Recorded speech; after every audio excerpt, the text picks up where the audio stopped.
જય જય શ્રી ગોકુલેશ. વૈષ્ણવ સત્સંગમાં ગઈકાલે આપણે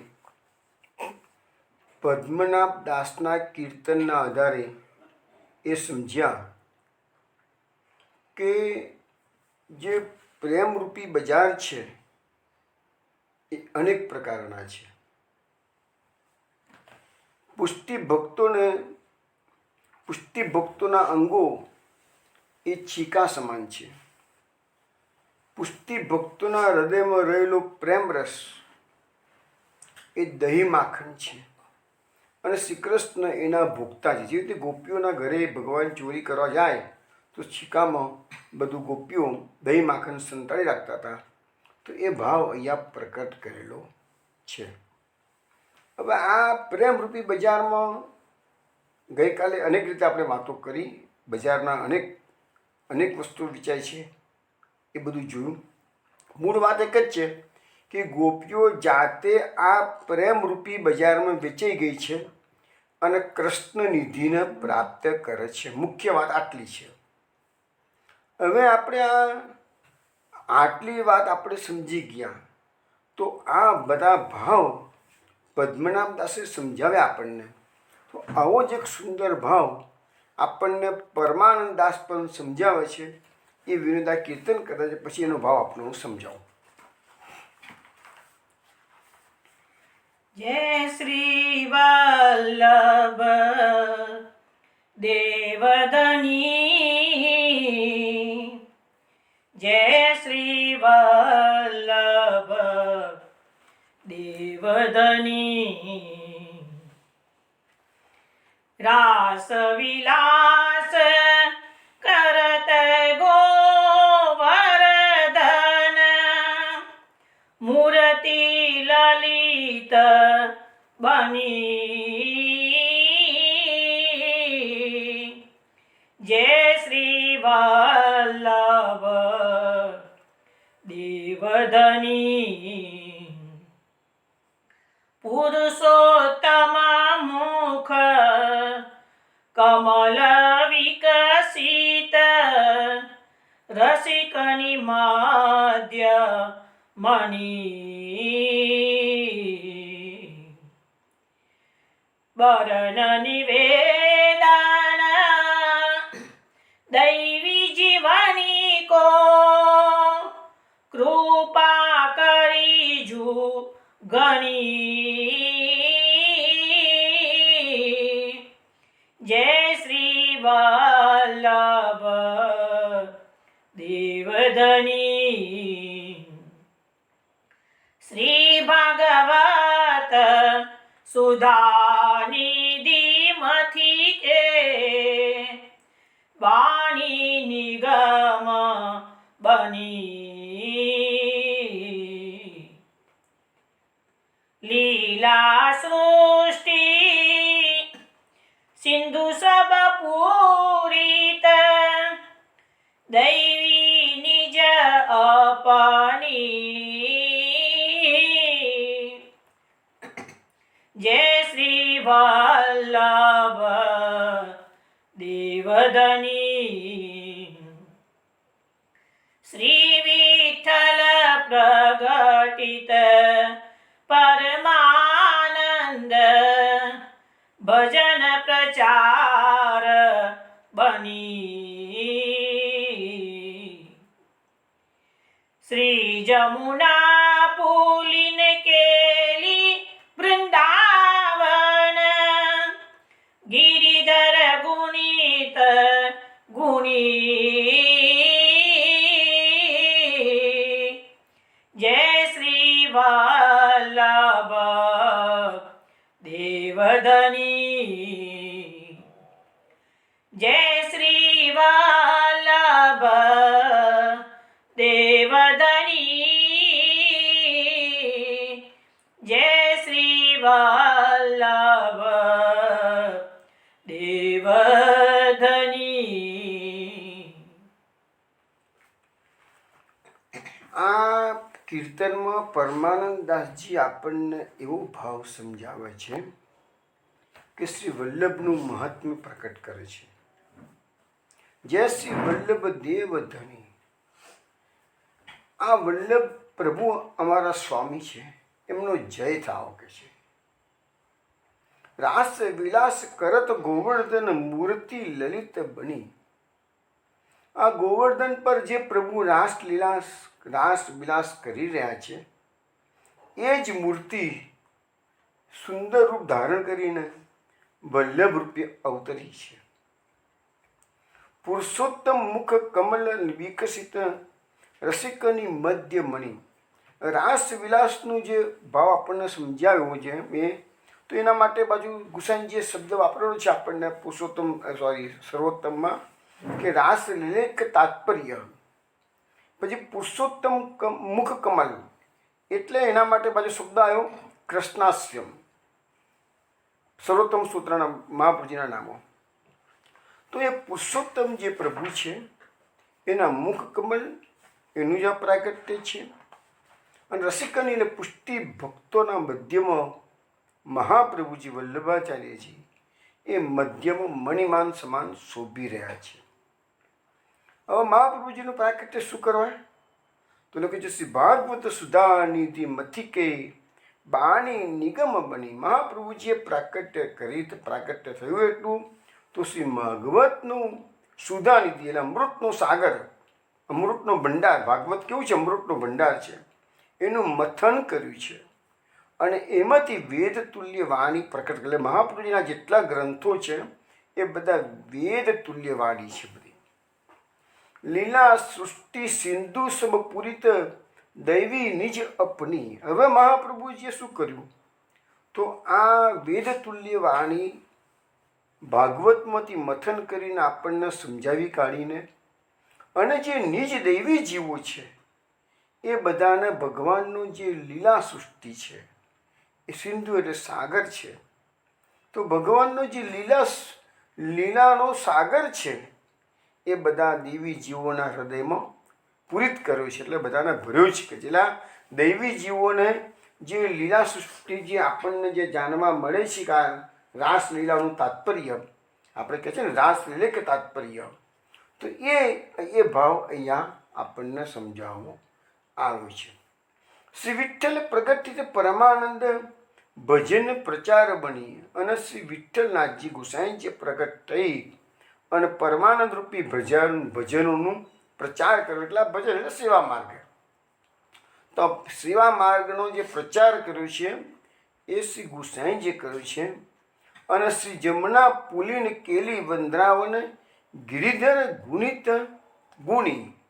એટલે હવે ગિરધરનો જે વંદ્રાવનમાં જમનાજીના કિનારે જે કેરી એટલે રાસ રમન જે કંઈ થયું છે એ બધાનું વિઠ્ઠલનાથજી ગુસાઈજીએ એના ગુણગાન ગાયેલા છે. તો આ માર્ગ જે પ્રકટ કર્યો છે એ મહાપ્રભુજીએ કેવી રીતે પ્રકટ કર્યો, શા માટે પ્રકટ કર્યો એ આપણે જોયું.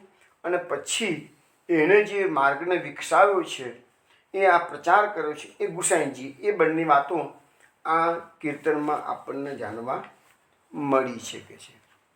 હવે આપણે જે ગઈકાલે વાત કરતા હતા પ્રેમરૂપી બજારની, તો એવું જ એક બીજું સુંદર કીર્તન છે ને, આપણા સંપ્રદાયમાં વલ્લભદાસ કરીને એક મહાન ભગવદીય થોડા વર્ષો પહેલાં થઈ ગયા, તો એમણે પણ આવો જ ભાવ પ્રદર્શિત કરે છે એવું કીર્તન લખ્યું છે. અને મેં કીર્તન પત્ર જે મોકલ્યું છે એમાં પણ લગભગ 22 નંબરના કીર્તન પત્રમાં આ કીર્તન મોકલ્યું છે. આજે આપણે થોડોક એનો ભાવ એટલો કીર્તન નહીં લઈએ, પણ એટલો ભાવ એટલો સમજી લઈએ. તો એમાં એ વલ્લભદાસજી એવું કહે છે કે ગોકુલમાં એક અદ્ભુત બજાર ભરાયેલું છે. હવે અહીંયા આ બજાર કેવું છે? ગોકુલનું બજાર કેવું છે? એમાં પુષ્ટિ ભક્તિરૂપી રત્નો મળે છે કે છે, ચિંતામણી. પુષ્ટિ ભક્તિરૂપી ચિંતામણી એટલે કે રત્નો મળે છે કે છે. પણ કેવી રીતે મળે છે? તો કોઈ પૈસા વગર, બિના માગે. તમે ત્યાં લેવા જેવું હોય પુષ્ટિ ભક્તિ, તો પૈસા તમારે કંઈ જરૂર નથી, તમારે ત્યાં માગવાની જરૂર નથી. તો શું કરવાનું? તો લખે છે કે આ બજાર કેવું છે ને લાક્ષણિકતા આપે છે કે આ બજારમાં બ્રહ્મા, વિષ્ણુ, શંકર વૈરાગી થઈને આવે ને તો પણ અમને એન્ટ્રીમાંથી જ ના પાડતા છે. ભગવાનના શ્રી પાર્ષદો એન્ટ્રીમાંથી બહાર વિદાય કરે. બ્રહ્મા, વિષ્ણુ, શંકર એનો પ્રવેશ જ આ માર્ગમાં નથી. એવો માર્ગ શ્રી વલ્લભ વર્ણો રે, જ્યાં નહીં પ્રવેશ વિધિ હરનો રે. વાત આવી ને, જ્યાં નહીં પ્રવેશ વિધિ હરનો રે, જેને કાળ કર્મ ન બાંધે રે, યમતે શિર ધનુષ ના સાધે રે. એવો માર્ગ શ્રી વલ્લભ વર્ણો રે. તો આ બજારની અંદર પુષ્ટિ માર્ગનું આ જે પુષ્ટિ ભક્તિ રૂપી જે ચિંતામણી મળે છે, એ બજારની અંદર એન્ટ્રીમાંથી બ્રહ્મા વિષ્ણુ અને શંકરના ના પાડી દેવામાં આવે છે, તમારું એ એન્ટ્રી નથી જતા રોકે છે. પણ જો આ પુષ્ટિ ભક્તોને આ પુષ્ટિ ભક્તિરૂપી ચિંતામણી જોઈતો હોય તો તમને એન્ટ્રી મળશે. પણ કે તમારે પણ શું એની લાયકાત છે? તો લાયકાતમાં કહે છે કે તમારા હૃદયમાં કૃષ્ણ વિરહ પ્રાપ્ત થયેલો હોવો જોઈએ. કૃષ્ણ વિરહ પ્રાપ્ત થાય તો જ પુષ્ટિ ભક્તિ તમને મળે કે છે. એ બેઝિક કન્ડિશન આપણને અહીંયા સમજાવવામાં આવી. પછી કૃષ્ણ વિરહ પ્રાપ્ત કર્યા પછી શું કરવાનું? તો શુદ્ધ દિવ્ય દ્રષ્ટિ રાખીને શ્રી કૃષ્ણ રસામૃતમાં પાગલ થવાનું. તો આ એન્ટ્રી મળે અને કૃષ્ણ પુષ્ટિ ભક્તિ તમને પ્રાપ્ત થાય.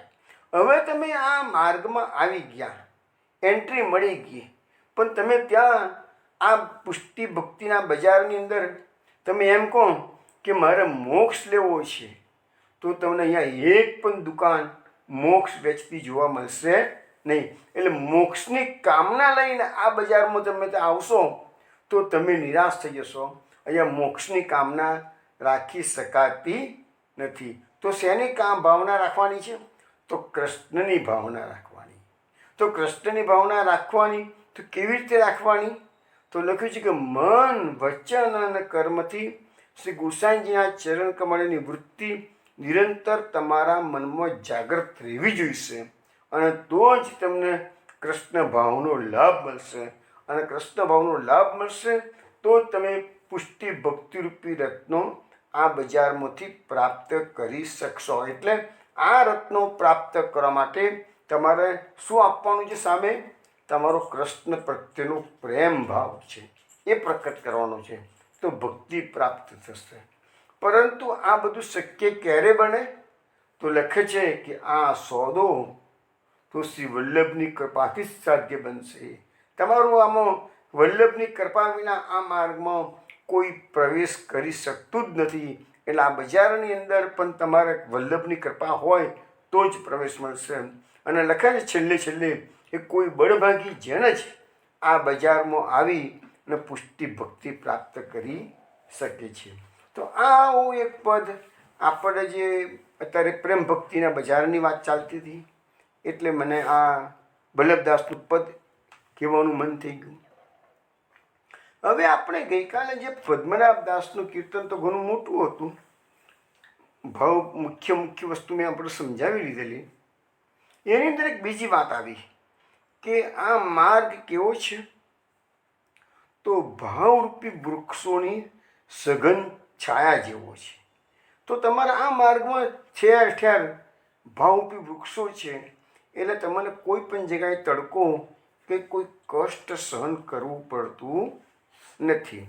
હવે આ ભાવરૂપી વૃક્ષો પર જે ફળો ફૂલો બેસે છે એનો આનંદ લેવાનો. એટલે શું થયું? એટલે કે તમારો આ માર્ગમાં પ્રવેશ થયો તો ભગવાનની લીલાઓનું તમારા હૃદયમાં સ્ફુરણ થશે. એટલે ભગવાનની જે લીલાઓ છે એ જ આ માર્ગમાં ફળ ફૂલો કહેવાય છે. હવે આ ભાવની વાત, અત્યારે મુખ્ય વાત આવી ભાવ. ભાવ એટલે કે તમે શ્રી કૃષ્ણની સાથે કોઈ પણ પ્રકારનો સંબંધ જોડી દો. જ્યાં સુધી કૃષ્ણ સાથેનો સંબંધ નહીં જોડ્યો હોય ત્યાં સુધી તમે આ માર્ગમાં ગમે તેટલું ભટકશો, પણ તમારી કોઈ ઓળખાણ તો આપવી પડશે ને. તમે કોણ છો? તમે શ્રી કૃષ્ણના સેવક છો?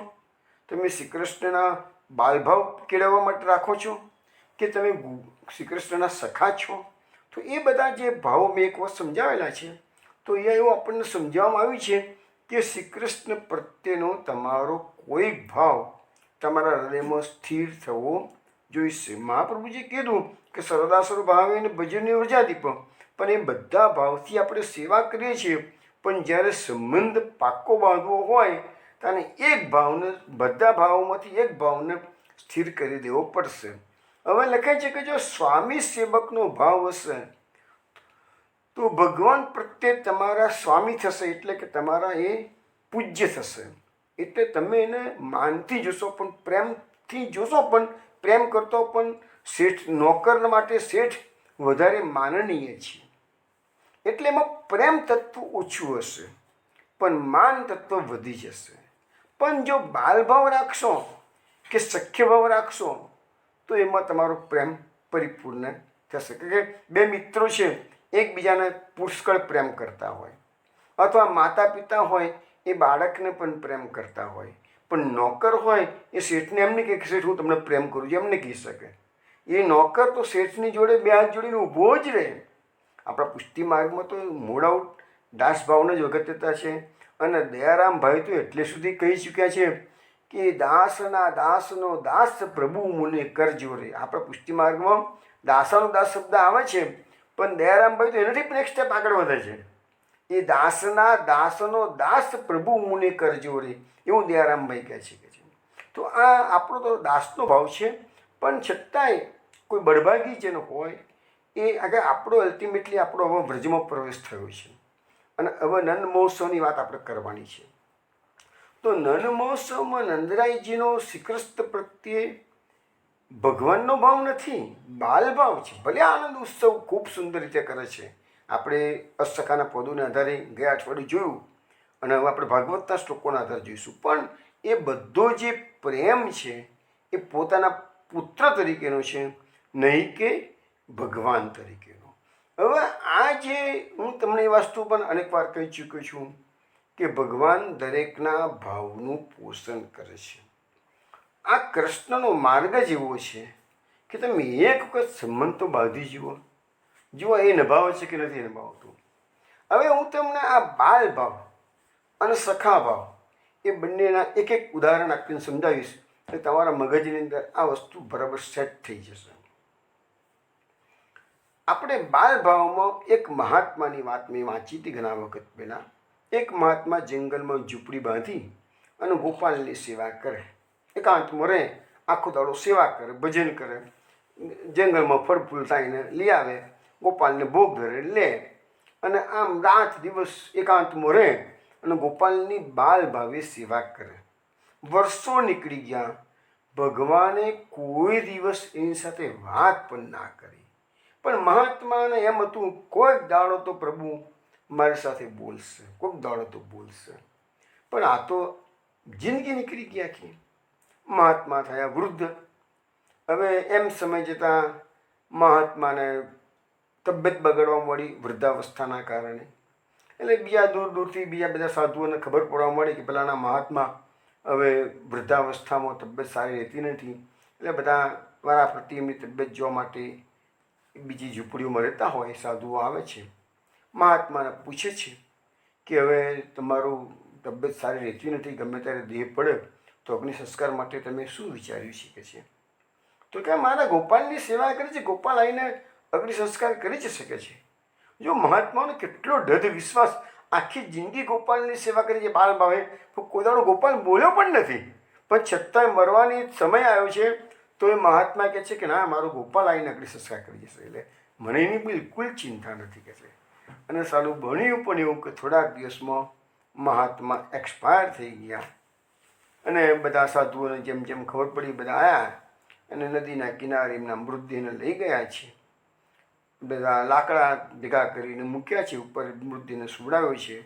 મહાત્મા અંદર અંદર વાતો કરે છે કે બાપજી આ પેલા સાધુ અંદર વાતો કરે. મહાત્મા તો કહેતા હતા કે મારો ગોપાલ આવીને મારા અગ્નિ સંસ્કાર કરશે.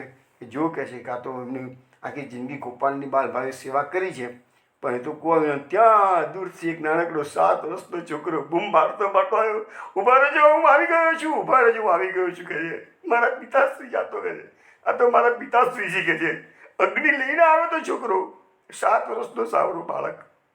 અને એને પછી મહાત્માને અગ્નિદાન આપ્યો. ચિતા ભડભડ સળગી ગઈ, પરિક્રમા કરી છે એને. હવે પેલા સાધુઓ વિચાર કરે છે કે છોકરો કોણ હશે, પણ એમને એવો ભાન જ ના રહ્યું કે આ કૃષ્ણ પોતે જ એનો ગોપાલનો ભાવ હતો, એનો તો ગોપાલ જાતે જ આવ્યો છે કે છે, એને ખ્યાલ ના રહ્યો. અને થોડી વાર થઈને પછી એ ગોપાલ જતો રહ્યો. અને પછી પેલા સાધુઓની ચમકી કે અરે આ તો કૃષ્ણ હતો ને અમે તો કે કૃષ્ણને એક મહેમાન કે કોઈ આજુબાજુના ગામમાંથી કોઈ છોકરો આવી ગયો હશે કે છે, અમે તો ખ્યાલ જ ના રહ્યો કે છે. પણ એ સાધુઓને એ સમયે એ બુદ્ધિ ભગવાને ના મૂકી કે આ કૃષ્ણ પોતે જ છે કે છે. પણ કહેવાનો મતલબ કે મહાત્માનો જે ભાવ હતો કે મારો ગોપાલ મારો અગ્નિ સંસ્કાર કરશે, તો એ વાંચું. પુષ્ટિ માર્ગમાં પણ આવો એક કિસ્સો છે કે અમ્મા ક્ષત્રાણીને જ્યારે અહીંયા તમે નાથદ્વારામાં જાઓ તો નવનપ્રિયાજીની બાજુમાં જે લાલન બિરાજે છે, તો એ ક્ષત્રાણીના ઠાકોરજી છે ને, તો એને કીધું કે ભાઈ હું તારો શોક હું રાખીશ. એનો છોકરો મરી ગયો ક્ષત્રાણીનો, તને કીધું કે ભાઈ તો મારું રમકડું ગયું, મારા લાલાનું રમકડું ગયું કે છે. તને એ લઈ કીધું કે માં તમારો શોક હું રાખીશ. તો એ ત્યારથી એને પાક ધોરણ બંધ કરી દીધેલું અમ્મા ક્ષત્રાણીના ઠાકોરજીએ. તો એ પુષ્ટિ માર્ગમાં પણ એ બાલભાવનું જે એવા ઘણા એક્ઝામ્પલો છે. અમે બીજું એક્ઝામ્પલ તમને આપવાનું હતું સખ્ય ભાવનું. અત્યારે આપણે આ બાલભાવનું ઉદાહરણ જોયું. ભાવ તો ભગવાન તો તૈયાર થઈને જ બેઠેલા છે. તમે જેવો ભાવ રાખશો એ પ્રકારે એ તમારી સાથે સંબંધ રાખશે. પણ આપણો સંબંધ કેળવો તો આવડવો જોઈએ. આપણે લૌકિકમાં સંબંધ રાખવા માટે કેટલું બધું વિચારીએ છીએ કે ના એને ખોટું લાગશે, ના આમ મારે કરવું પડશે, મારે આમ કરવું પડશે, એવું વિચારીએ છીએ કે નથી વિચારતા. તેવું કૃષ્ણ માટે આપણે વિચારતા થઈશું તો કૃષ્ણને આનંદ થશે. હવે સખ્ય ભાવનું એક ઉદાહરણ તમને આપું. વંદરાવનની અંદર શૃંગારવટ નામની જગ્યા આજે પણ છે.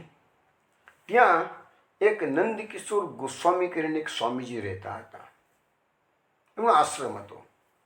હવે ત્યાં એક વ્રજવાસી બાલક આવ્યો અને કે મને નોકરી આપો તમારા ત્યાં આશ્રમમાં કે છે.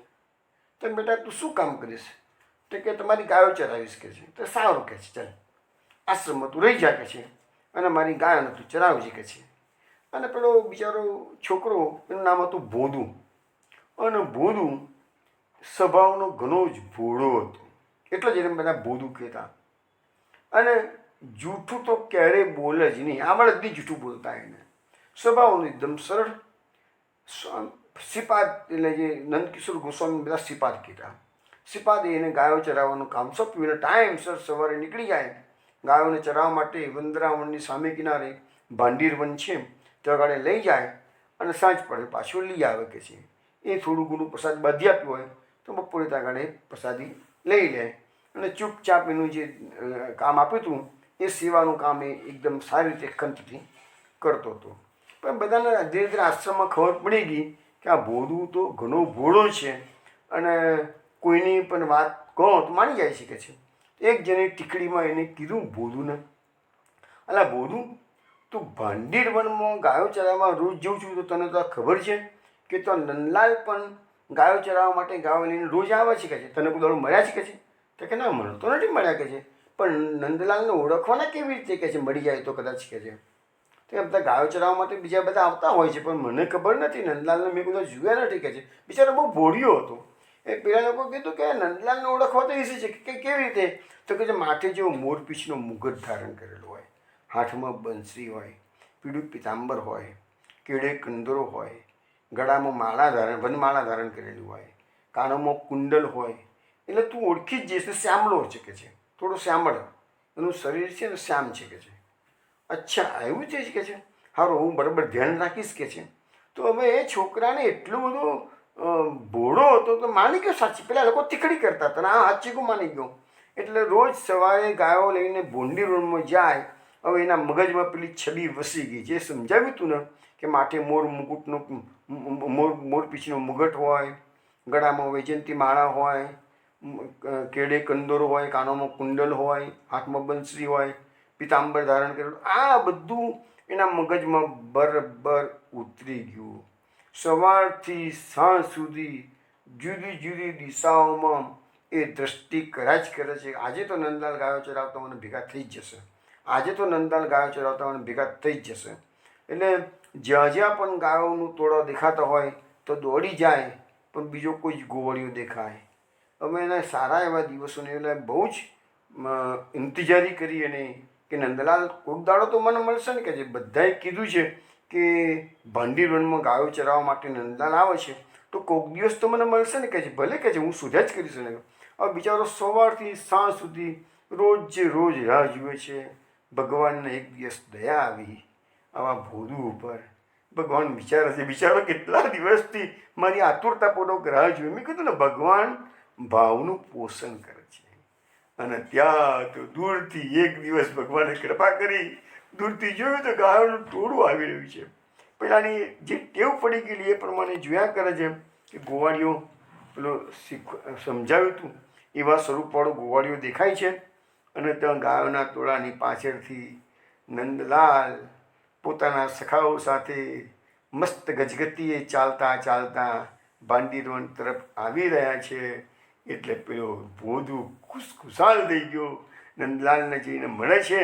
નંદલાલને કહે છે, એટલે નંદલાલ, હું તો તારી કેટલા દિવસથી રાહ જોઉં છું. કહે છે, મને હું એકલો એકલો ગાયો ચરાવું છું, તો મને એમ કે મને કોઈ મિત્ર મળી જાય તો સારું. કહે છે, સારું સારું, તું આજે આવી ગયો છું, પણ તું રોજ કયા વિસ્તાર, બધા કહે છે ભાંડીરોમાં ગાયો ચરાવવામાં આવે છે, તો તું ક્યાં જાય છે? કહે છે, હું તો રોજ ભાંડીરોમાં તારી રાહ જોઉં છું. કહે છે, તો કહે હું ભાંડીરોમાં જ આવું છું. કહે છે, પણ કોઈ વખત હું આ બાજુ આવું, કોઈ વખત આ બાજુ આવું. કહે છે, પણ ના, કહે છે, હવે આપણે કે સાથે જ ગાયો ચરાવવાની. કહે છે, હવે તું મારે તારી સાથે ફ્રેન્ડશિપ કરવી છે, આપણે મિત્ર બની છીએ. કહે છે, નંદલાલ કે સારું. કહે છે, મેં કીધું ને કે ભગવાન તો ભાવનું પોષણ કરે છે.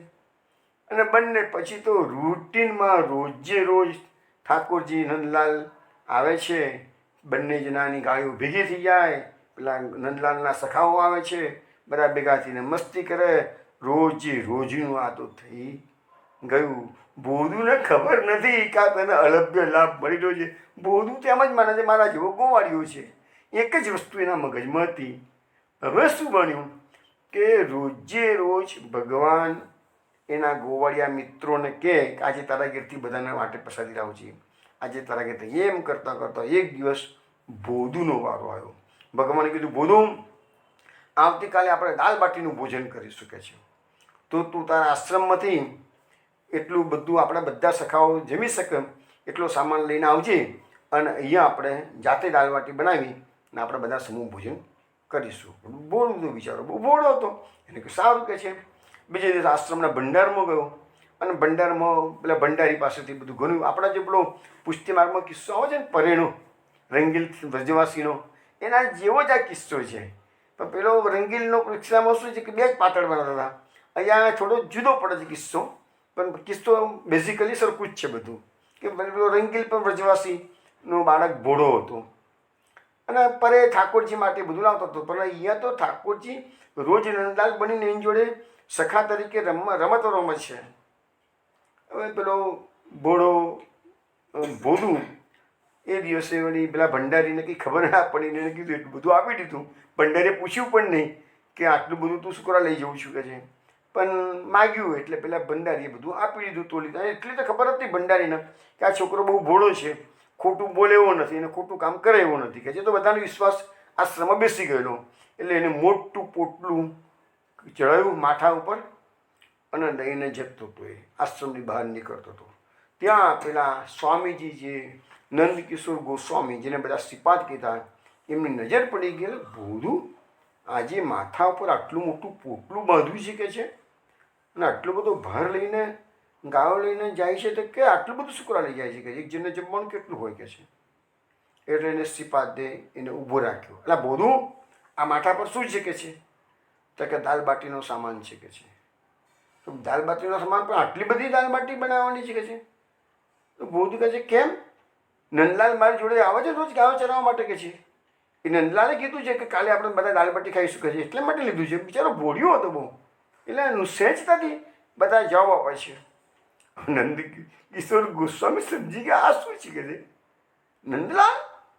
કયો નંદલાલ? અરે એ પેલો બાંસરી વાળો, એ પેલો મોર મુકુટ વાળો. તો કે બીજું શું જોયું? તે શ્યામળ શરીર છે એનું, પિત્તાંબર પહેરે છે. કે છે, ગળામાં વૈજયંતી માળા ધારણ કરેલી છે, કે મનમાળા છે. કે છે, કાનોમાં સોનાના કુંડલ લઈને આવે છે, કેળમાં કંદોરો છે. કે છે, નંદકિશોર ગોસ્વામી સમજી ગયા કે સાલું કહે છે કે આ છોકરો કોદાળો જુઠ્ઠું ના બોલે, અને નંદલાલ માટે દાલ બાટી બનાવવાની છે આજે એવું એ કહે છે, તો વાત સાચી જશે. કે છે, એટલે શ્રીપાદે એને કીધું કે ભોદુ, તું ભલે લઈ જા. કે છે, તું નંદલાલને ખવડાવજે. કે છે, પણ તું એક કામ ના કરે. કે શું? તો નંદલાલને કહે છે ને, કાલે દાલ બાટી હું ખવડાવીશ, મારે આજે તારા હાથની દાલ બાટી ખાય અને કાલે મારા હાથની દાલ બાટી ખાય, તો કાલે બધા તારી જે સખાની મંડળી છે ને એ બધાને તો આશ્રમમાં લઈ આવ કે છે કાલે. તો સારું કે છે. નંદલાલને તો હું એમ કરે છે કે છે, નંદલાલ તો મારી સાથે રોજ ખેલવા આવે છે કે છે, એટલે હું નંદલાલને આજે કહી દઈશ કે કાલે આજે હું દાલ બાટી ખવડાવું છું અને કાલે અમારા સિપાત તરફથી બધાને દાલ બાટી ખાવા મળશે અને સિપાત જાતે બનાવવાના છે કે છે, એટલે આપણે બધા આશ્રમમાં જઈશું. બસ કે છે, ચોક્કસ કરીને કાલે લઈને આવું છું કે છે. સિપાત તો ખુશ થઈ ગયા. અરે કે છે, આજે તો ઠાકોરજી સ્વયં મારી પાસે મારા આશ્રમમાં આવશે, ભીવદુને કહેવાથી કે છે.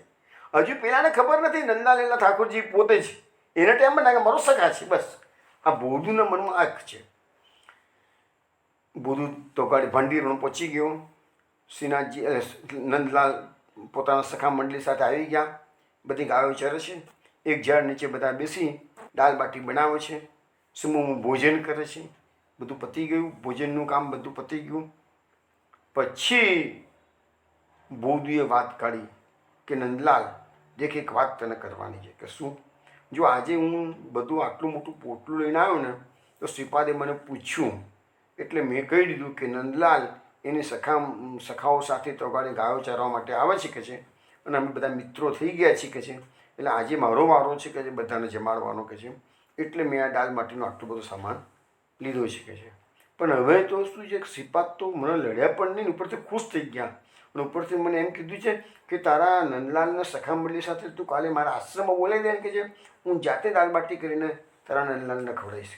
એટલે નંદલાલ કાલે તું આપણે છે ને કાલે તોઘડી જવાનું છે મારા આશ્રમમાં કે છે અને આપણે શ્રીપાદના હાથની દાલ બાટી ખાવાની કે છે. તને સારા એટલે બિચારો બહુ ઉમંગથી અને ઉત્સાહથી નંદલાલને કહ્યું. પણ એને એમ કે નંદલાલ તો ખુશખુશાલ થઈ જશે આ સાંભળીને કે છે. પણ એની સામે નંદલાલે એને જરાય સારો રિસ્પોન્સ આપ્યો નહીં. એટલે બોધુ નારાજ થઈ ગયો. બોધુનો ચહેરો પડી ગયો. બોધુ કહે છે, નંદલાલ તું બોલતો કેમ નથી કે છે, તું કાલ આવીશ તો ખરો ને કે છે. નંદલાલે કીધું, બોધુ એમ મારાથી તારા શ્રીપદને મળવા ન અવાય કે છે. કેમ ના અવાય? મેં મારા શ્રીપાદને સ્વામીજીને કહી દીધું છે હું કાલે નંદલાલને લઈને સખા મંડળી સાથે આવીશ કે છે. મેં તો પ્રોમિસ આપી દીધું છે કે છે, પણ મારાથી ન અવાય એવી રીતે કે છે. તું એવું તે કીધું પણ શુક્રા કીધું કે છે હું તો નહીં આવું, જા હું કાલે નહીં આવું તારી પાસે કે છે. એટલે બોધુને લાગ્યું ખોટું. થોડી જીવાજોડી કરી કે ના તારે આવું પડશે જીવાજોડી થઈ. ઠાકોરજી ના મક્કર હતા કે નહીં જાઉં કે છે હું.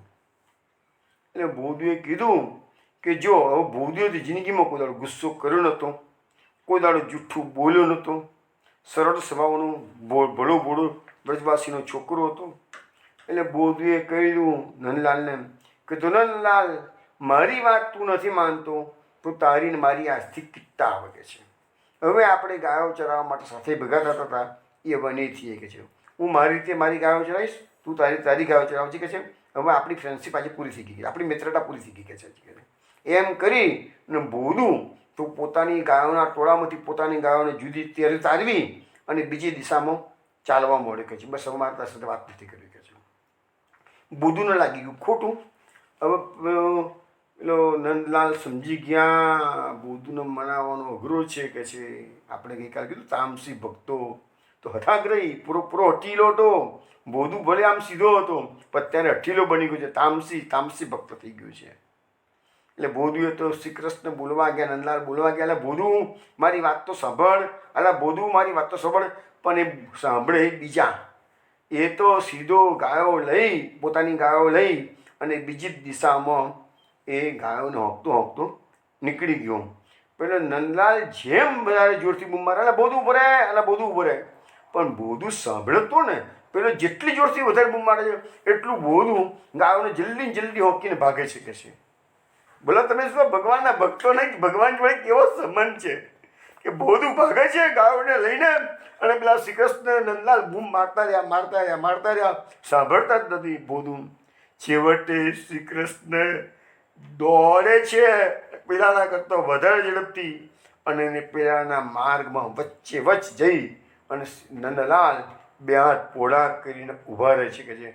બોધુ તું મારી વાત તો સાંભળ. તારે શું કહેવાનું છે બોલ કે છે. જલ્દી કર કે છે. તું જતો રહીશ, મારે અહીંયા રહેવું નથી કે છે. તું મારી એક જ વાત તો સાંભળ પણ કે છે. બોલ કે છે. જો કે છે કે શ્રીપાદને તું એટલું કહી દેજે તારા સ્વામીને કે હું આશ્રમમાં ના આવી શકું, પણ એ શૃંગાર મંડળ જે છે એ રાધા રાણીની ઠોર છે કે છે. રાધા રાણીની ઠોરમાં બલરામ ભૈયાને લઈને મારાથી ન અવાય કે છે. આ બધા ગોપ સખામ લઈને મારાથી ન અવાય. એ રાધા રાણીની જગા છે કે છે, મારાથી ન અવાય કે. તું સમજ તો ખરો જ ના. પણ તારી વાત હું માનું છું કે છે. તો તું શ્રીપાદને કે એમને જાતે દાળ બાટી કરીને મને ખવડાવી છે ને કે છે. તો કાલે શ્રીપાદને કહેજે જાતે બધા સખા મંડળીને જમાડી શકે એટલો સામાન જાતે લઈ અને માથે જાતે કીધું કોઈ નોકર ચાકરને નહીં લેવાનો. તારા શ્રીપાદને કહેજે એમની જાતે માથે બધો સામાન. આશ્રમ હતો, કેટલાય નોકર ચાકર હતા. આ તો માલિક હતા આશ્રમના, આ તો મોટા સ્વામી હતા. એટલે એને કહે છે કે કોઈ પણ પ્રકારના કોઈને બીજાના કોઈને લાવવાના નહીં. તારા શ્રીપાદ એકલા જ અને બધો સામાન પોતાના માથે પોતાના માથે ઉચકે. તારે પણ નહીં ઉચકો, એમને જ ઉચકો લેવાનું. અને અહીંયા આવે અને ઝાડ નીચે એ દાળ બાટી જાતે સ્વયં બનાવે અને સખા મંડળીને ખવડાવે. તો હું આરોગીશ કે છે. આટલી કન્ડિશન મારી તારે શ્રીપાદને કહેવાની છે કે છે. તો શ્રીપાદ કહે છે સારું, એનો વાંધો નથી. સોરી, ભોળું કહે છે સારું, એનો વાંધો નહીં. શ્રીપાદ તો મારી વાત માનશે કે છે. એમને ખવડાવવું જ છે ને, આશ્રમના બદલે અહીંયા ભંડીરોળમાં એને ખવડાવશે. એ જ વાત છે ને કે હા, એ વાત છે કે છે. એટલે પછી બોધું તો ઘરે જવા માટે બોધુને બધી પાછા ભેગા થઈ ગયા. બીજે દિવસે સાંજે, એ દિવસ સાંજે બોધું તો ઘરે ગયો પાછું આશ્રમમાં. એટલે શ્રીપાદ તો રાહ જોઈને બેઠેલા હતા. શ્રીપાદે પૂછ્યું, બેટા નંદલાલ કાલે આવશે ને, વાત થઈ ગઈ છે ને કે છે. તાને બોધું કે છે મેં નંદલાલને કહ્યું તો છે, પણ નંદલાલ એમ કહે છે હું આશ્રમમાં ના આવું.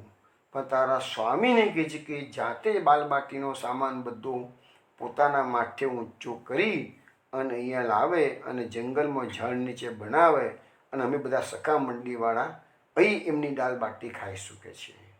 પણ અને કીધું છે કે શ્રીપાદે જાતે ઉચકવાનું, કોઈ નોકર ચાકર પાસે નહીં ઉચકાવાનું. અને શ્રીપાદને કહે છે કે જોડે કોઈને લાવવાના નહીં, શ્રીપાદ એકલા જ આવે કે છે. એટલે પછી બીજે દિવસે સવારે વહેલા ઉઠી અને શ્રીપાદ બધો દાળ બાટીનો બધો સામાન જાતે તૈયાર કર્યો, પોટલું મોટું બનાવ્યું, માથે ઉચકા. ભગવાને કેવડાવ્યું તું જાતે ઉચકો. ભગવાનના ધામમાં જવું હોય ભગવાનની પાસે તો શેઠ બનીને ન જવાય. અને શ્રીપાદ તો આશ્રમ માલિક હતા, ગોસ્વામી હતા. ધ્યાન ગયા. હવે તો ભાંડીરોણ આવી ગયું. આની જોડે જોડે જાય છે બોધુને કહે છે હવે નંદલાલ કહે છે મને બતાવ કે છે. હવે નંદલાલ અઠ્ઠીલા છે પાછા. અત્યારે નંદલાલ આવતા નથી. હવે પેલા શ્રીપાદ તો ઝાડ નીચે બેઠા છે, દાળ બાટી બનાવવા તૈયાર કરી રહ્યા છે. બોધુએ કીધું શ્રીપાદને કે સ્વામીજી નંદલાલે મને કીધું છે એટલે ચોક્કસ આવશે કે છે. હું ખોટું નથી કહેતો કે છે. તમે તૈયારી કરો બધી કે છે, હું બોલાવી લાવીશ. અને બધી સમગ્ર તૈયારી થઈ ગઈ. અને આજે નંદલાલને આવવામાં મોડું કર્યું છે. બોધું ચારે બાજુ જોયા કરે છે. ભગવાને બહુ રાહ જોડાઈ અને છેલ્લે ભગવાન સખા મંડળી સાથે બોધુની પાસે પ્રગટ થાય છે. બોધુ કહે છે કનૈયા અલા નંદલાલ તું તો બહુ રાહ દેવડાવે. જો શ્રીપાદે બધી તૈયારી કરી, ચાલ યાર હું આવું છું કે છે. એટલે પછી ભગવાન પોતાની સખા મંડળી સાથે ઝાડ નીચે જગાડે. શ્રીપાદે દાળ બાટી તૈયાર કરી, ત્યાં પંગતો પડી છે. શ્રીપાદે જાતે બધાને પીસ્યું છે. શ્રીપાદે નંદલાલના દર્શન કર્યા છે. એને કહ્યું કે બોધું ખોટું ના બોલે. એનો મનોરથ, શ્રીપાદનો મનોરથ આજે પૂર્ણ થયો. પણ જેવી દાળ બાટીનું ભોજન પૂરું થયું કે ત્યાં જ નંદલાલ સખા મંડળી સાથે અદ્રશ્ય થઈ ગયા. શ્રીપાદના મનમાં ઘણી ઈચ્છા હતી કે થોડીક વાતો નંદલાલ જોડે કરી લઉં, કે ભોજન પતી જાય પછી થોડી વાતો કરીશ. પણ એ તક ભગવાને એને આપી જ નહીં અને સીધા અંતર્ધાન થઈ ગયા. હવે અંતર્ધાન થઈ ગયા અને શ્રીપાદની મનમાં રહી ગઈ વાતો કરવાની. એટલે શ્રીપાદને ઘણું જ દુઃખ થયું અને એ દુઃખમાં એ મૂર્છિત થઈને નીચે પડી ગયા, એકદમ જેમ ધરતી પર પડી ગયા. એટલે પ્રભુ આટલો બધો લાભ તો તે મને આપ્યો છે, પણ થોડીક વાત પણ ના કરી મારી સાથે કે છે. અને ત્યાં તો આકાશવાણી થઈ અને કીધું શ્રીપાદને કે બોધુની ઈચ્છાથી મેં તમારી સેવા અંગીકાર કરી શકે છે, પરંતુ આ ફરીથી હવે તમને મારા દર્શન નહીં થાય. તમે વૃંદાવનમાં રહી અને મારી લીલા સ્થળીઓનું વર્ણન કરો, બસ તમારો ઉદ્ધાર થઈ જશે. અને પછી એ શ્રીપાદ તો બહુ વિદ્વાન હતા અને એને શ્રી વૃંદાવન લીલામૃત, શ્રી રસકલિકા એ બધા ગ્રંથો એમને લખ્યા છે કે છે. તો આજે પણ એ શૃંગાર મંડળની નામની જગ્યા વૃંદાવનમાં છે. તો અહીંયા આપણને જે દર્શન થાય છે એ સખ્ય ભાવ. જો ભગવાને સખ્ય ભાવ પણ પૂરેપૂરો પેલાને કોઈકે ખોટું કહેલું કે ભંડીરોડમાં રોજ નંદલાલ આવે છે, એક જ વાત કે ભંડીરોડમાં નંદલાલ આવશે ને કોઈ દાડો દર્શન થશે. તો એનું સખ્ય ભાવનું ભગવાને પોષણ કર્યું, પેલા મહાત્માનું બાલ ભાવનું પોષણ કર્યું. હવે આપણે પદ્મનાભદાસની વાત ગઈકાલે આપણે કરતા હતા, એમ એક અગત્યની વાત પણ આવી ગઈ કે ભાગવતનો ધંધાદારી ઉપયોગ નહીં કરવો, એવું મહાપુરુષે કારિકાથી પણ સમજાયું અને પદ્મનાભદાસને પણ જે નિવેદન દીક્ષા આપી ત્યાંના મહાપુરુષે કીધું કે તમારે આ માર્ગમાં પ્રવેશ થયો છે, હવે ભાગવતનો વૃત્તિ અર્થે ઉપયોગ કરવાનો નહીં. એના પદ્મનાભદાસે એ વસ્તુ માની પણ લીધી અને જીવનભર પોતે મહાન વિદ્વાન શાસ્ત્રી હતા, કથાકાર હતા મોટા, પણ એને કહી લીધું કે હવે હું ક્યારેય પણ આ વસ્તુને ઉપયોગમાં લઈશ નહીં. તો હવે એક વસ્તુ સમજવાની જરૂર છે. મહાપ્રભુજીએ સ્વયં સુબોધિનીજીમાં કહ્યું છે કે આ ભાગવત છે એ કળિયુગના લોકો માટે કલ્પવૃક્ષ સમાન છે.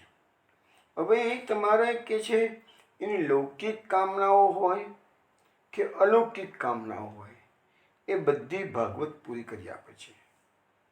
ભાગવત માટે પદ્મપુરાણમાં લખ્યું છે પ્રેત પીડા વિનાશિની, એવા શબ્દો વાપરેલા છે.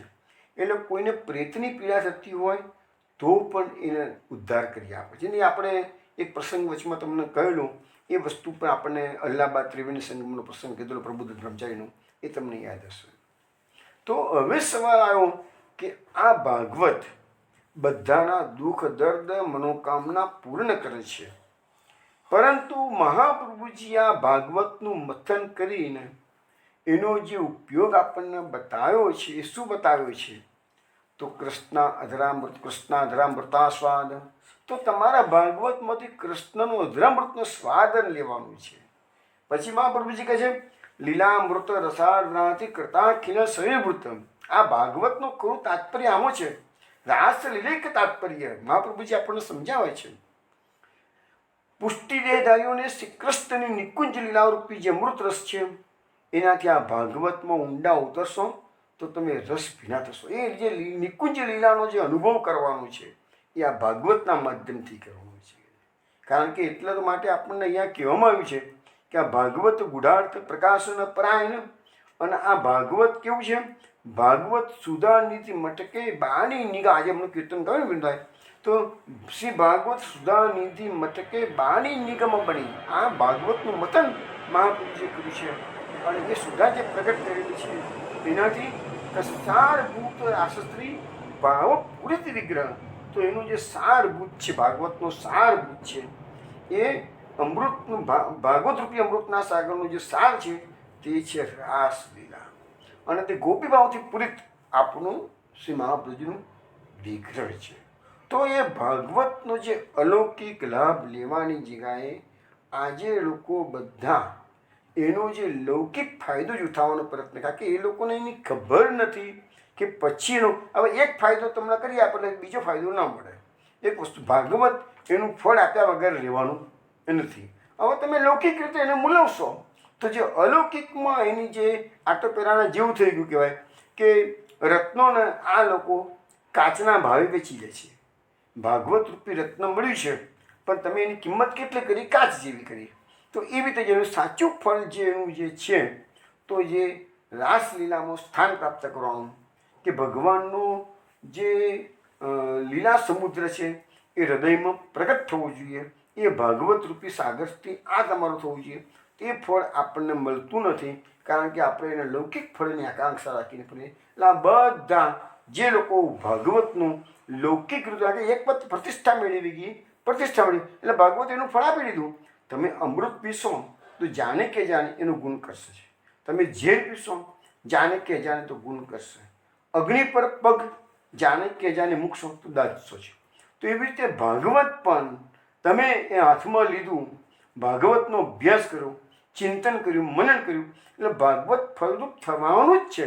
સવાલ એક જ છે કે તમે લૌકિક પ્રતિષ્ઠા માટે કર્યું તો જે અલૌકિક લાભ છે કે તત્સારભૂત રાસસ્ત્રી ભાવપૂરિત વિગ્રહ, એ લાભ પછી તમને મળે નહીં. તો આ બધી વસ્તુઓ આપણને ભાગવતના આધારે આપણે સમજી શકીએ છીએ. હવે આપણે પંચમ સ્કંદની વાત કરતા હતા કે પંચમ સ્કંદની અંદર આપણે હવે જે નંદ મહોત્સવ મૂળ વસ્તુ શું છે, પંચમ સ્કંદની અંદર પંચમ અધ્યાયની અંદર 32 શ્લોકો છે. એ 32 શ્લોકોમાં પહેલા 18 શ્લોકો છે એ નંદ મહોત્સવનું વર્ણનના છે. એના પછીના જે 14 શ્લોકો છે એ નંદરાયજી કર આપવા માટે મથુરા જાય છે એનું વર્ણન છે. તો આપણે આ 5મો અધ્યાયની વાત થઈ ગઈ તામસ પ્રમાણ પ્રકરણ. તામસ પ્રમાણ પ્રકરણ એટલે શું એ બધું મેં ડિટેલ્સમાં સમજાવી દીધું છે. પણ 5મા અધ્યાયમાં 2 વસ્તુ આપણને સમજવાની છે, નંદ મહોત્સવ અને નંદરાયજીનું મથુરાગમન કંસનો કર આપવા માટેનું. આ 2 જ વસ્તુ 5મા અધ્યાય આવશે. મહાપ્રભુજી પુરુષોત્તમ સહસ્ત્રનામમાં જે નામો પ્રકટ કર્યા છે 5મા અધ્યાયમાંથી એ તમને જોઈ લઈએ. યશોદાનંદન, નંદ ભાગ્ય ભૂમ ગોકુલોત્સવ, નંદ પ્રિય, નંદ સુનુ, આ 4 નામ મહાપ્રભુજીએ પુરુષોત્તમ સહસ્ત્રનામમાં જે મૂક્યા છે એ 5મા અધ્યાયમાંથી મૂક્યા. ત્રિવિધ લીલા નામાવલીમાં પણ મહાપ્રભુજીએ 4 નામો મૂક્યા છે. ગોકુલ પતયે નમઃ, ગોપીજન વલ્લભાય નમઃ, ગોકુલોત્સવાય નમઃ, અખિલ આશાપૂર્કાય નમઃ. આ 4 નામો ત્રિવિધ લીલા નામાવલીના મહાપ્રભુજી મૂક્યા છે. હવે આપણે એ નંદ મહોત્સવનું વર્ણન ગયા અઠવાડિયે આપણે પર્ટિક્યુલરલી સુરદાસનું બ્રજભયો મહર કે પૂત એ સાથે બીજા અષ્ટસખાના પદો પણ લીધા હતા. એના આધારે આપણે જોયું હતું. પરંતુ હવે આપણે ભાગવતમાં આમ તો જોવા જઈએ તો સુરદાસજી જે 15 ટૂંક લખેલી છે એ લગભગ ભાગવતના આધારે જ છે. છતાંય આપણે હવે ભાગવતના શ્લોકોના આધારે અને પર્ટિક્યુલરલી સુબોધિનીજીમાં મહાપ્રભુજીએ જે ભાવ પ્રગટ કર્યા છે એના આધારે એ 18 શ્લોકો આપણે આજે જોઈએ. આજે નહીં થાય તો પછી આવતીકાલે જોઈશું.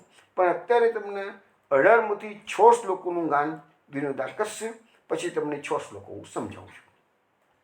શ્રી શુક ઉવાચ નંદસ્ત્વ આત્મજ ઉત્પન્ને જાતઃ લાદો મહામના आहूय विप्राण वेदज्ञान स्नातः सुचिरलङ्कृतः वाचयित्वा स्वस्त्ययनं जातकर्मात्मजस्य वै कारयामास विधिवत् पितृदेवार्चनं तथा धेनूनां नियुते प्रादाद् विप्रेभ्यः समलङ्कृते तलाद्रिं सप्तरत्नौघान् सातकौम्भाम्बर आवृतान् कालेन स्नान शौचाभ्यां संस्कारैः तपसेज्यया शुद्ध्यन्ति दानैः सन्तुष्ट्या द्रव्याणि आत्मात्मविद्यया सौमङ्गल्य गिरो विप्रः सूतमागधबन्दिनः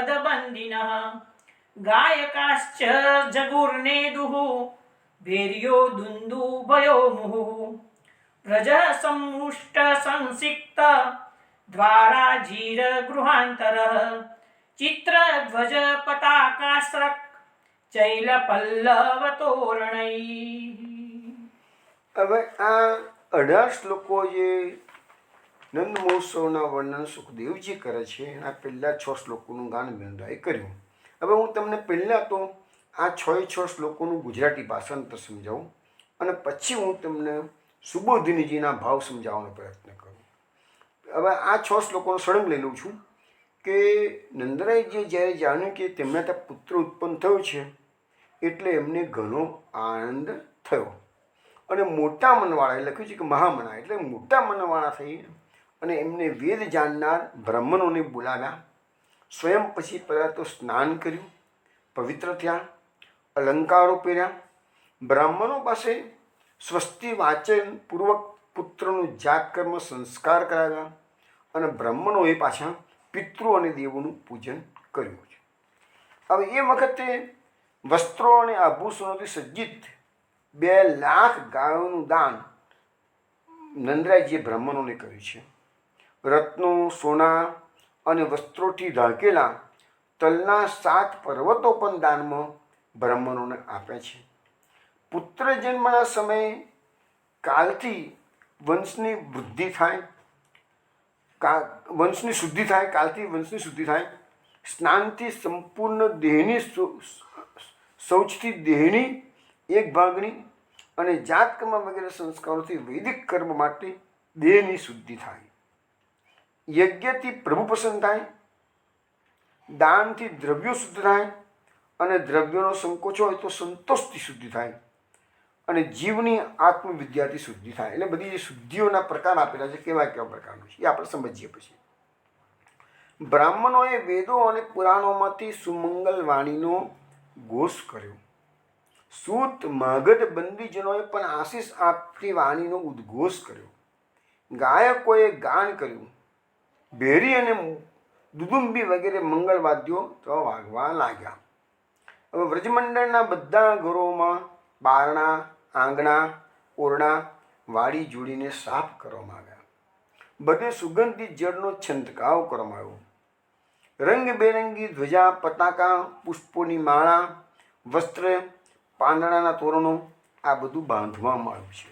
એટલે વ્રજને પણ સજાવવામાં આખું વ્રજ એ લોકોએ સજાવ્યું છે. હવે આ તો મેં તમને 6 શ્લોકોનું ખાલી ગુજરાતી ભાષાંતર સમજાવ્યું. હવે આપણે સુબોધિનીજીના જોવા કે મહાપ્રભુજી કયો એંગલ બતાવે છે. તો અહીંયા લખ્યું છે કે જાતા આલો મહામના. તો 2 શબ્દ જે જાતા આલો એટલે હવે અહીંયા નંદરાયજીના મનની અંદર મારા ત્યાં ભગવાનનું પ્રાગટ્ય થયું છે એ ભાવ નથી, પરંતુ પુત્રનું પ્રાગટ્ય, જે પુત્રનો જન્મ કે બહુ મોટી ઉંમરે પુત્ર જન્મ્યો હતો એટલે એનો એ આનંદ વિશેષ છે. આખું ગોકુળ ગામ ઉપવાસ કરતું હતું, એકાદશી વ્રત કરતું હતું કે નંદરાયજી અમારા વ્રજના રાજા છે નંદરાયજી, તો નંદરાયજીના ત્યાં પુત્ર પ્રકટ થાય એવું આખું ગામ ઈચ્છતું હતું અને એ દિવસ આજે ભગવાને એમને આપ્યો. એટલે હવે શું કહે છે કે હૃદયમાં નંદરાયજીના હૃદયમાં આનંદ નૈસર્ગિક રીતે ઉત્પન્ન થયો છે. હવે આ આનંદ જે નંદરાયજીના હૃદયમાં આવ્યો એ કેમ આવ્યો? તો હવે કેવું છે કે ભગવાનનું જે સ્વરૂપ છે શ્રી કૃષ્ણનું એ ભલે એમને દેખાય છે તો મારું બાળક જ છે, લૌકિક બાળક જન્મ છે એવું જ દેખાય છે, 2 હાથ 2 પગ જે પ્રકારનું હોય બાળક એ પ્રકારનું જ દેખાય છે. પરંતુ ભગવાનનું સ્વરૂપ કેવું ગાયું છે એ પ્રકારે ભગવાનનું સ્વરૂપ કેવું છે? આનંદ માત્ર કર પાદ મુખો દળાદે. ભગવાનના હાથ દેખાય, પગ દેખાય, મોઢું દેખાય, બધું દેખાય, પરંતુ એ ચાળ ચામડીનું નથી, એ બધું આનંદનું છે. એટલે અંદર જે ભગવાનના શ્રીઅંગમાં જે આનંદ, એ ભગવાનના શ્રીઅંગમાં આનંદ નથી, પાછો ભગવાન પોતે જ આનંદ છે. પણ એ આનંદના દર્શન કરતાં નંદરાયજીના હૃદયમાં પણ આનંદ ઉમટી આવ્યું છે. એટલે નંદરાયજીને ખબર નથી પડતી કે મારા મનમાં જે અત્યારે આનંદ આવે છે એ આનંદ મારા ઘરમાં જે આનંદ આવ્યો છે એ જ હૃદયમાં આનંદ આવ્યો છે. પણ એ એમને ખબર નહીં, એમને તો એક જ વસ્તુ થઈ ગયો કે મારા તો છોકરો જન્મ્યો છે એટલે મારો અંદરથી આનંદ પ્રગટ થયો છે. મૂળ વસ્તુ શું છે કે જે આનંદ જે છે એ અંદરનો આનંદ છે, એ બહારનો જે આનંદ પ્રગટ થયો છે. માટે એટલા માટે તો આપણા અષ્ટસખાઓ ગાય છે કે નંદ ઘેર આનંદ ભયો, જય કનૈયા લાલ કી. આપણે એ પ્રકારે બોલીએ છીએ.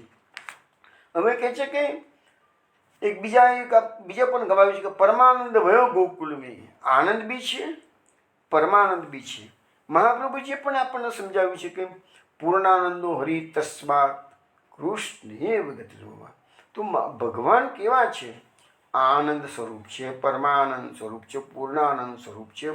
તો ભગવાન આનંદના આનંદ છે.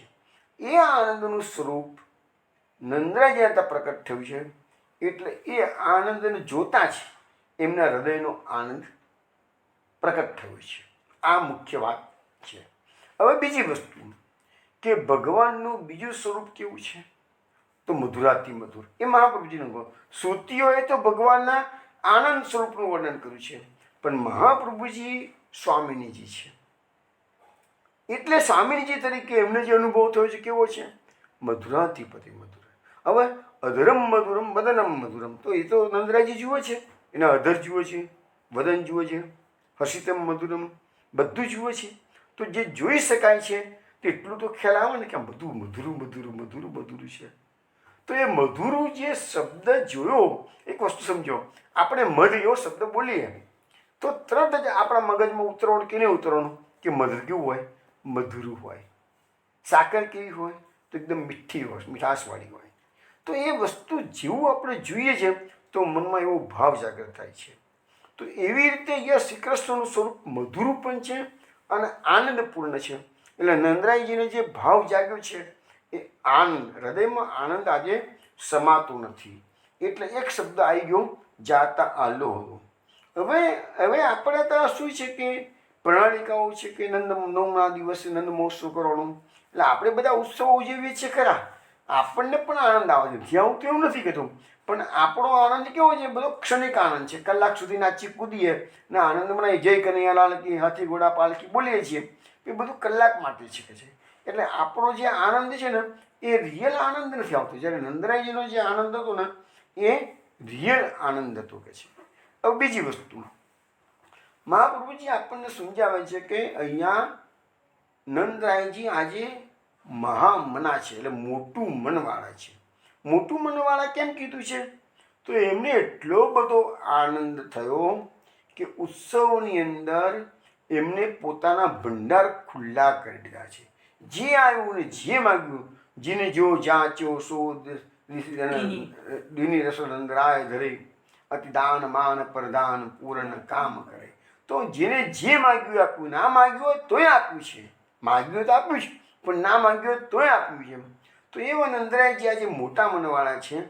એટલે આનંદ અને ઉત્સાહ એટલો બધો છે કે એમને દાન કરવામાં કોઈ કમી રાખી નથી. લખ્યું છે ને કે 2 લાખ ગાયો દાનમાં આપી, 7 તલના પર્વતમાં અનેક રત્નો આપ્યા. ગાયો આપી તો કેવી આપી? સોને સિંગ મળેલી, ખૂરમાં રૂપા છે અને વસ્ત્રો ધારણ કરેલા છે બધા. અને તલના જે 7 પર્વત છે એમાં પણ અનેક રત્નો ભરેલા છે અને સોનાના પત્ર ઢાંકેલા છે કે છે. તો એવા બધું દાન નંદરાયજીએ કરેલું છે. હવે આપણને અહીંયા સમજાવવામાં આવે છે કે આ ભગવાન તો આનંદનું સ્વરૂપ છે.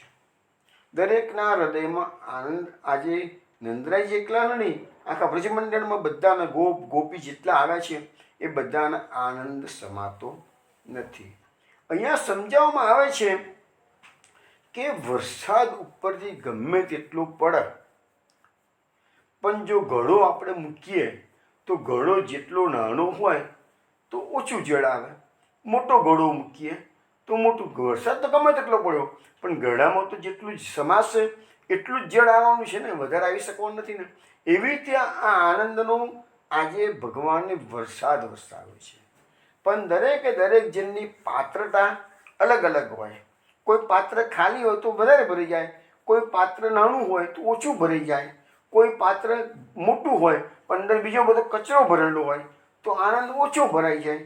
અને જે લોકોએ પોતાનો ઘડો ઊંધો મૂક્યો હોય, એટલે કે જે લોકો ભગવદ વિમુખ થયેલા હોય, અહીંયા જો સરસ એક્ઝામ્પલ આપ્યું છે, ભગવદ વિમુખ થયેલો એટલે કે ઘડો ઊંધો કરી દીધો છે, એટલે તમારે એ રસ લેવો જ નથી. એ આનંદનો રસ અત્યારે ભગવાને જે પ્રગટ કર્યું છે એ લેવો જ નથી.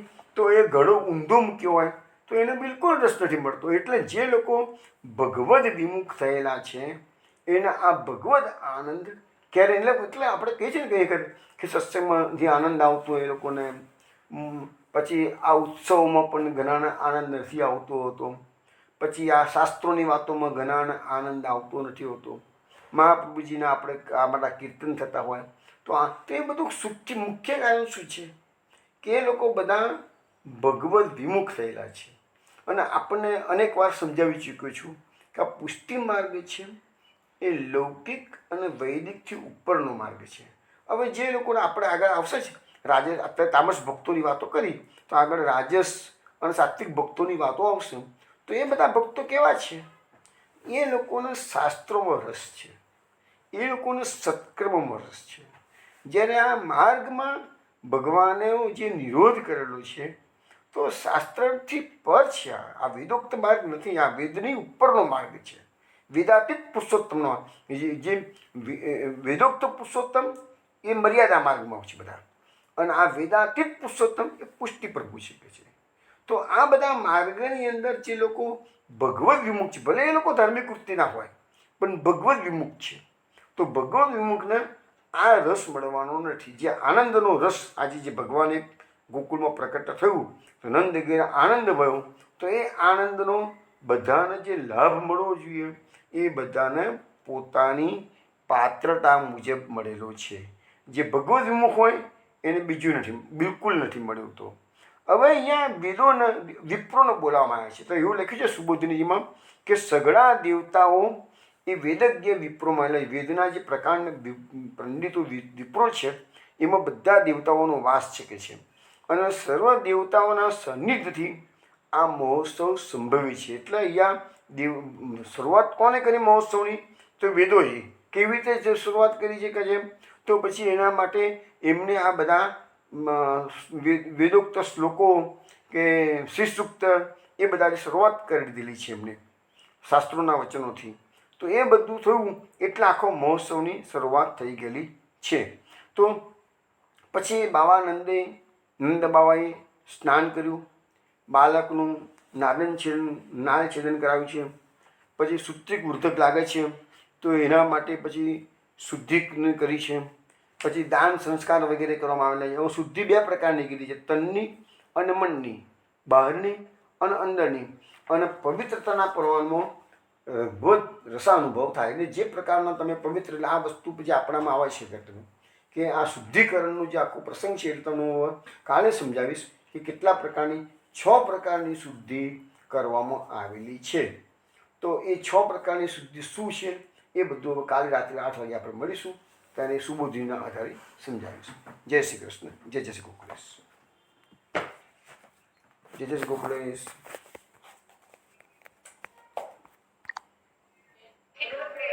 જય જય શ્રી ગોકુલેશ.